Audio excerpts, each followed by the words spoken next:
Good morning guys, matagal natin hindi nag-post ng video. Saka ngayon, i-picture ko yung review ko tungkol sa Rohan 2 dahil ito ngayon yung medyo maraming players. Itong review na to para pag-isipan niyo kung mag-play kayo o hindi. O kung ano yung balak niyo. Ito lang yung review ko sa bagong level. Bago pa lang ako, kahapon pa lang.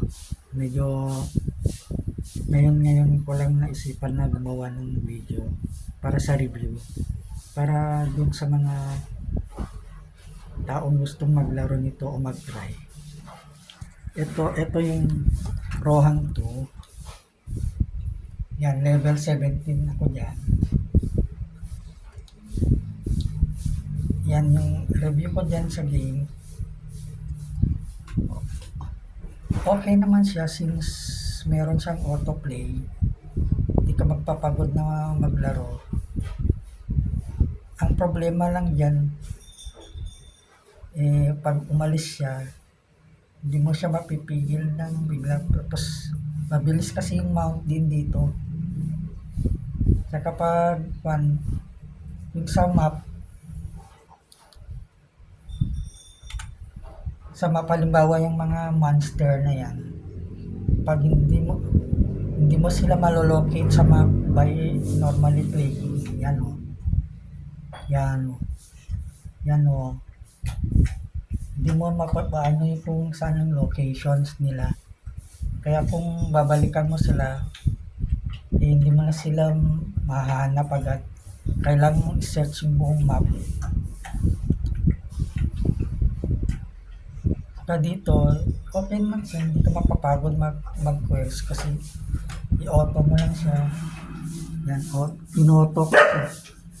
Kasi makikikill ko yung kahit na anong mob dyan para sa codex. Kailangan mo yung codex guys, yung magre-range siya. Since mob ka pa lang, hanggang ilagay mo siya hanggang 200 yung sa codex ng every monster para malocate mo rin yung mobs. Kung newbie ka, huwag kang mag-concentrate lang sa quest. Kunin mo na yung sa codex hanggang sa 200. Huwag mo muna dun sa 1000 kasi pang PvP pa yun. Matagal pa level. At least malolocate mo na yung monster pag ng codex. Itong monitor ko guys, Quad TV yan. Level 14 inches. Kasi maliit lang yung sa laptop. Mas enjoy kasi pag malaki ang screen. At ito naman yun lang yung problema dito yung sa map guys. Kailangan mo punuin ng codex ng bawat master para pwede mo rin silang balikan next time. Para sa PvP yung dito yung PvP option ng yung codex. Yan yung codex guys. Yan dapat yan yung mga effect ng codex. Kailangan mo silang iabot ng may 1, 2, 3 yan. Tapos kailangan sa 2 lang kasi halimbawa yan, hindi mo pa kailangan itong sa PvP. Huwag mo na yan. Dito ka muna sa hanggang 2, hanggang 200 lang naman muna. Bago ka pag saka ka na lang pag yung max ka na, pwede mo na siyang pag-ipon. Ang problema sa game na to guys, dun sa mga pina-farm kasi ng mga long range yung lugar guys, kaya sobrang hirap ng ng dito codex at saka sa quest kasi marami kang kaagaw, lalo na yung mga yung mga long range. Gabi pa nga yung iba, halos 5 na sila dun sa spot nun, wala kang makill. Dito tayo guys, at least wala pang ibang mga masyadong players. Yun lang yung problema dito sa Rohan guys. Maganda graphics. Maganda siya sa graphics guys. Oh. Yung problema mo lang rito, sobrang dami yung mga long range na yan. Kasi pag dumami, ayan, dumadami na sila. Yan ang problema mo dyan. Pag yung mga ibang spot kasi dito ng mob, ang dami nila, halos sa 10 kwan, isang kwan lang na damage mo. Kasi nga, melee ka, lalapit ka pa.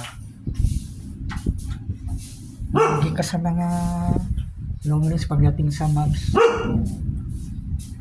Lalo na sa pagkuha ng codex. Kasi lapit ka pa lang strike na nila. Problema dito sa kwan guys, saka yung sa codex. Pagitan ng ano nila, ng weapons nila is halos more than 10 levels bago ko magamit yung bagong weapon at armor. Saka dito normal, tapos yung merong rare, mythical.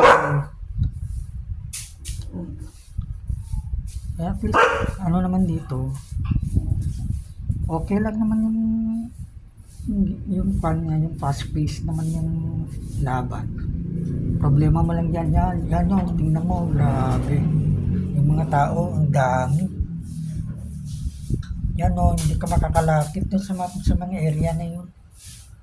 Yung sobrang dami ng nandun lahat sila na pulos, long range pa naman. Mamaya ganun na rin tong area. Ayun, ang dami na nila diyan.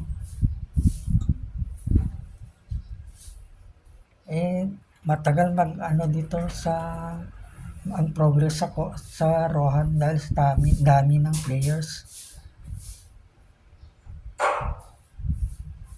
Tapos yung iba dito talaga nagpe-permanent na. Yun lang guys, problema dito sa Rohan. Kailangan mong ipunin yung codex nila. Saka lugi ka sa pag dumami yung mga long range. Dikit-dikit sila dyan. Nagsasama-sama sila. Pag nataon na yung karamihan ng players, problema ka sa quest mo. Okay lang naman yung sa quest kahit konti lang damage mo, pero pag dumami yung mga long range na yan, hindi mo pa nadadamage. Saka karamihan kasi dito sa pag melee ka guys, tulad ako, mahilig kasi ako sa shield saka sa sword. Siyempre HP saka def lang man siya. Ang maganda dito sa Ron, yung STR niya, nag-STR kasi ako para mahirap din yung nag-solo na wala kang damage. Saka ginagawa ko, hindi ako bumibili ng pots dito sa maps lang. Kasi siyempre newbie pa lang tayo. Saka yung skill dito guys, hindi mo siya magbibili agad kasi hanggang 3 lang daily, tapos may refreshing siya. Since new ako, hindi ko alam na ganun. Kaya incomplete yung yung skills. Kala mo pang hintayin yung refresh na oras niya. Yun yung mga problema rito sa Rohan. Tapos sobrang mahal na mga kwan dito. Tapos yung mga cards, mga costume, merong mythical, rare, pero karamihan na makuha mo yung normal. Tapos ang mahal-mahal pa ng cards. Tapos yung makuha man sila sa quest, pero normal lang makuha mo. Pagtsambahan mo, rare. Itong suot ko guys, parang normal lang ata yan. Gusto ko lang kasi siya dahil sa cake, parang Superman. Yun lang yung habol ko, pero normal lang yan. Yun lang yung problema mo rin. Kaya yan o, yan dumadami na sila. Yan o. Grabe yung isang taga mo lang yung patay. Yan, dumadami na sila guys. Lalo pag dikit-dikit na yung mga archer na ganyan. Mga long range, Diyos ko. Ang tagal mo gawin yung quest mo at saka kung anong balak mo. Kaya kung pan guys, isipan nyo mag-play kung matyaga kayo play saka kaya mo. Pwede naman siyang iwan yung PC mo, bahala sa pumatay ng mga mob. Kahit na anong patayin niyo dyan, basta makakuha ka ng mga codex daily. Yan, hindi naman ako magpapalevel yan. Swertehan na lang yung palevel yan guys. Ano mo. Grabe. Yan yung mga kalaban mo dyan, yung mga yan o, dami. Wala kang mapapatay dyan sa mga area na maraming archer dyan.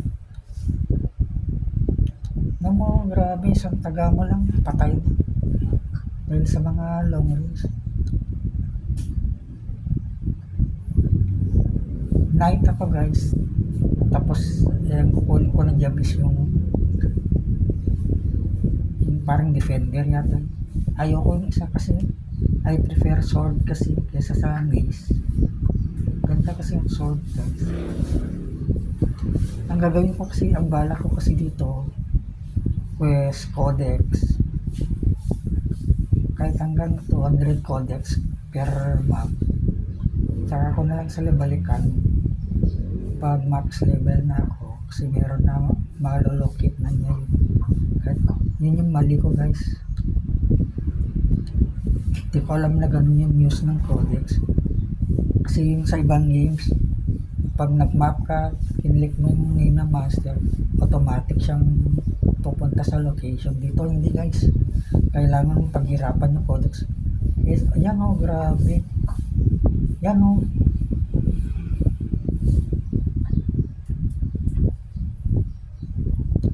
Yan o, grabe, wala ka na mapatay. Grabe yung place. Grabe, isang taga lang, wala na.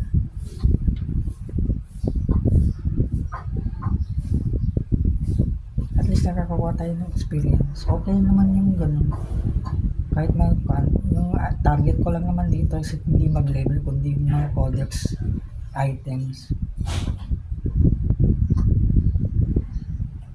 Kaya nilileft ko lang siyang auto. Kasi yan guys, yan may auto tapos pwede siyang maging quest. Ang problema lang dun sa quest na kwan guys, batan. Pag natapos yung quest, aalis siya. Kaya yung codex mo kulang. Yun yung mga pagkakamali din sa una. Kasi pinapabayaan ko siyang umalis. Pag binabalikan ko ng monster, wala na. Hindi na niya malocate. Ang hirap naman dito. Kahit available yung map sa mapan, ang hirap hanapin.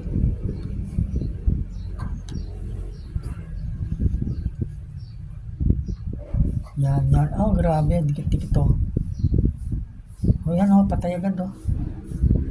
Yan oh. Wala kang mapatay dun sa area na yan. Grabe oh. Oh, yan. Tumatakbo-takbo lang yun. Yan yung hirap sa Rohan guys. Sobrang dami ng players. Pero okay naman siya. Iiwan ko lang siyang naka-auto. Hindi naman ako mapapagod.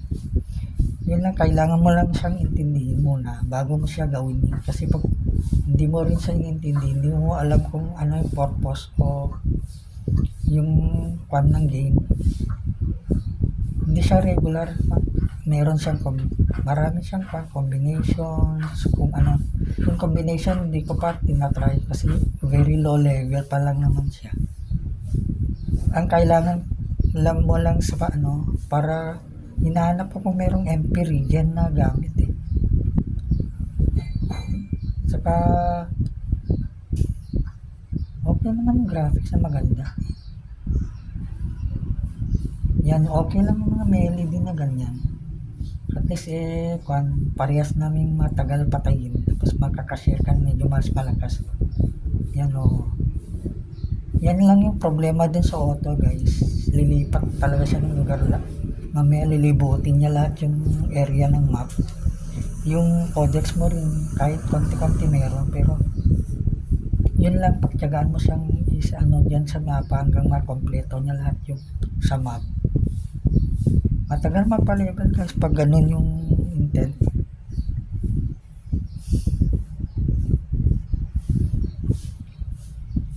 Grabe wala yung dikit-dikit.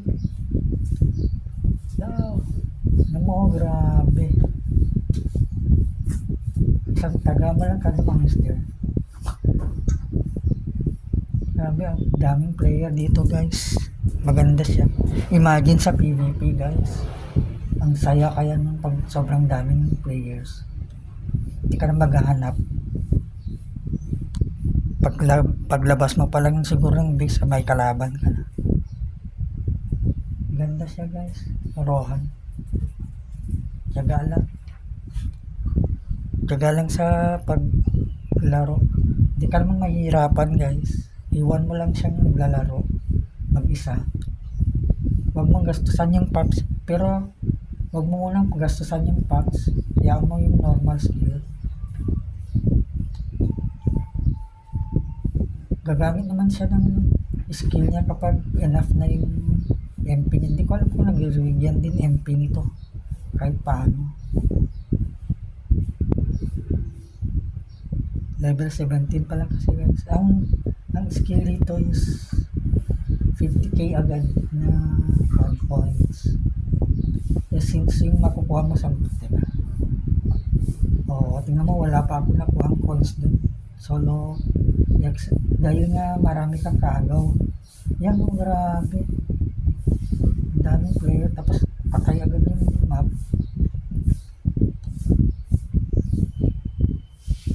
Halos wala akong makuha ang EXP guys. Imagine mo yung codex mo. Yan grabe. Yan yung mga dikit-dikit puro archer.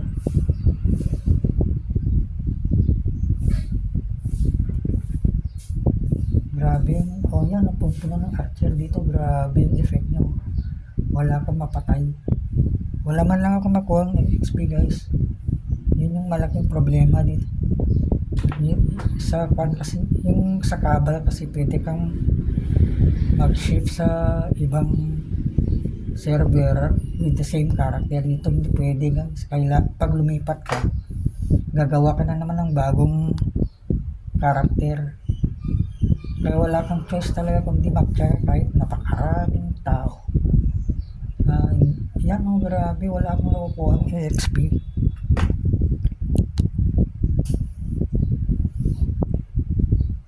Guys, grabe, ang dami sa katutak. Tingnan mo ay halos wala na akong mataga. Grabe, wala akong nadadamage sa sobrang dami ng tao. Grabe, ang dami na yan kumpul yan puro long range. Wala akong nakukuha ang EXP or tumatakbo-takbo lang siya. Yan yung big problem sa kasi hindi ka makapag-shift ng server with the same character. Walang siyang option na di tulad ng kabal. Okay guys, sana makalert ka ng kahit konti, saka malaman mo yung advantage at disadvantage ng maglaro. Sa graphics guys, solid. Imagine pag sa PvP ito, pag yung final class na, masarap siguro. Ito patuloy ko pa rin sa lalaro guys. Tiyaga lang kasi hindi naman ako nagpapagod. Kaya ko lang yung PC gumana. Guys, sa PC ka maglaro, wag sa cellphone. Sigurado ako lagi kang malolobat. Di dito kailangan mo talaga siyang iwan. Meron naman siyang power saving dito. Ang problema lang sa power saving, ihinto siyang maglaro, ihinto siyang attack. Kaya pag sa option mo, wag mo i-off mo yung power saving option niya. Check mo yung sa option ng game, sa settings. Ang ganda ng details ng mga maps. Problema mo lang talaga dito, ayan ang daming players, saya. Kaya hindi ako makano guys, tiyagaan ko lang kasi maganda to sigurado. Hindi makakabora ang nito, PVP. Ang next na aalamin ko dito guys, yung meron daw tong play to earn. Pero wag muna tayo concentrate dun kasi low level pa lang. Kailan pa lang natin kompletohin ng codex at leveling. Yun lang muna. Sige guys, later breakfast na muna ako. Thank you, sana may matutunan kayo dito sa video. Bye guys.